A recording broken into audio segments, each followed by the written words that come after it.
সারা দেশের মতো কুড়িগ্রামে জ্বালানি তেলের জন্য পাম্পে দীর্ঘ লাইন থাকছে। তেল নিতে এসে অপেক্ষা করতে করতে অসুস্থ হয়ে যাচ্ছেন গ্রাহকরা।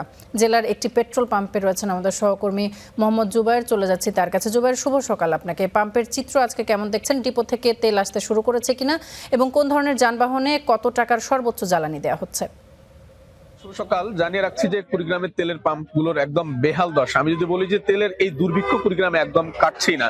যে পাম্পটিতে দাঁড়িয়ে আছি এটি কুড়িগ্রাম সদরের সাহা পেট্রোল পাম্প। ঠিক এখানে আমরা যেটি দেখতে পেয়েছি, গত মধ্যরাত থেকে কিন্তু মানুষজন অপেক্ষা করছেন, আসলে সিরিয়াল মেনটেন করে অপেক্ষা করছেন। তবে সকালবেলা এসে সিরিয়ালের কিছু বিচ্যুতি হলেও মানুষজনের আসলে প্রত্যাশা তারা কিছু মাত্র হলেও এখান থেকে আজকে তেল নিয়ে ফিরতে পারবেন। গত কয়েকদিনে আসলে যে সমস্যাটি হয়েছে, অনেকেই লাইনে দাঁড়াতে গিয়ে একসময় লাইন শেষ হতে না হতেই তেল ফুরিয়ে গেছে। আবার আমরা দেখেছি কুড়িগ্রামের বিভিন্ন পাম্পগুলোতে আসলে তেল নিতে এসে মানুষজনের অসুস্থ হয়ে পড়ার ঘটনাও দেখেছি।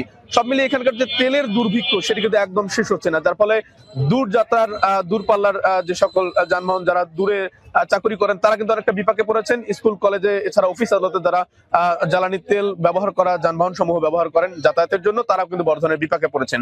তারা যেমনটি বলছেন, সরকারের উচিত যত দ্রুত সম্ভব এই সমস্যার সমাধান করে দেয়া, নয়তো একটি বড় ধরনের সমস্যা এখানে তারা পড়বেন। বিশেষ করে অফিসে যারা অফিস করেন তারা কিন্তু অভিযোগ করছেন তারা নিয়মিত সঠিক সময়ে তাদের জ্বালানি তেলের অভাবে মোটরসাইকেল ব্যবহার করতে না পারায় যাতায়াত করতে পারছেন না। এছাড়াও অনেকে যারা শিক্ষা প্রতিষ্ঠানে এই জ্বালানি তেল ব্যবহার করা গাড়ি সমূহতে যান তারাও কিন্তু আসলে এই অভিযোগটি করছেন।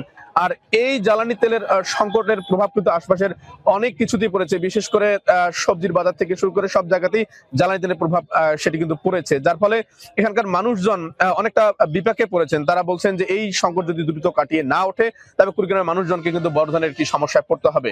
তো সব মিলিয়ে এই ছিল আমার কাছে কুড়িগ্রাম থেকে জ্বালানি তেল সংকটের সর্বশেষ। জুবায়ের, অসংখ্য ধন্যবাদ আপনাকে আমাদের সঙ্গে যুক্ত হবার জন্য।